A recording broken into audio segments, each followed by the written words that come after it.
Hi everyone, welcome to video number 2 for my campaign to raise money for Phil's Kids and training for my London Marathon.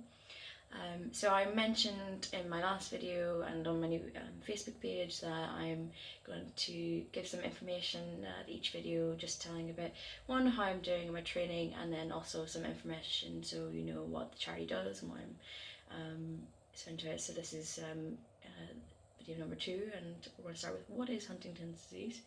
And before I do that, I want to give a big shout out to everyone who's donated and liked my Facebook page and shared. We got £190 within the first couple of hours, so that's amazing. So thank you so much for all your generosity, and anyone who is sharing and liking the page, please keep doing it. Huntington's disease is a neurodegenerative disease.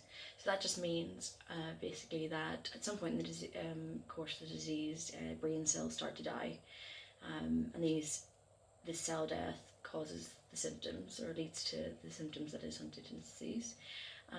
Huntington's disease is often described like having a combination of Alzheimer's disease, Parkinson's and schizophrenia, but it's really based on this triad of symptoms, or 3 main areas of symptoms, which involve one, motor. Motor just means kind of movements, and in Huntington's disease they get involuntary movement called chorea. Chorea comes from the same Greek root as choreography. So if you can imagine jerky, dance-like movements that are uncontrollable. Quite often people with Huntington's get mistaken for being drunk, because it's that kind of that type of movements. Then we have cognitive changes, so that means thinking, how someone thinks, they can make decisions. It's more difficult for some Huntingtons to decide on things. They can sometimes have trouble with logic, and that gets progressively worse, and it leads to dementia.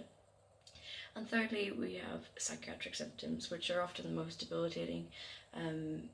They can be things like apathy, which means low motivation. Quite often people have depression, and in more extreme cases people can have psychosis or paranoia, and sometimes behavioural changes like aggression. So all these symptoms, currently we can treat the symptoms, but we can't actually slow down or get to the cause of the disease. So people can get antidepressants for the mood changes and etc. So people on average get symptoms in their mid to late 40s, but this can vary quite a lot from person to person, and the symptoms themselves can vary between people to people. So probably the worst thing about Huntington's disease is it's genetic. So any child from a person that has Huntington's disease has a 50-50 chance of inheriting the disease themselves.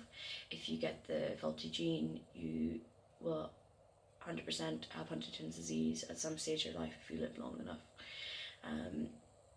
So it's what we call fully penetrant, or we also call it as a dominantly inherited disease. So not a nice disease to have, and that's kind of where we're starting. I'll probably go into a bit more about the genetics and a bit more about things next video, but I think that's a good starter for now. So please subscribe, and there's a link to my Virgin Giving page below, and please, just keep supporting the cause, and I'll be back again next week. Thank you. Forgot to actually update on my running. 4 miles done, just another 22 to go. I'm sure this is going to be fine.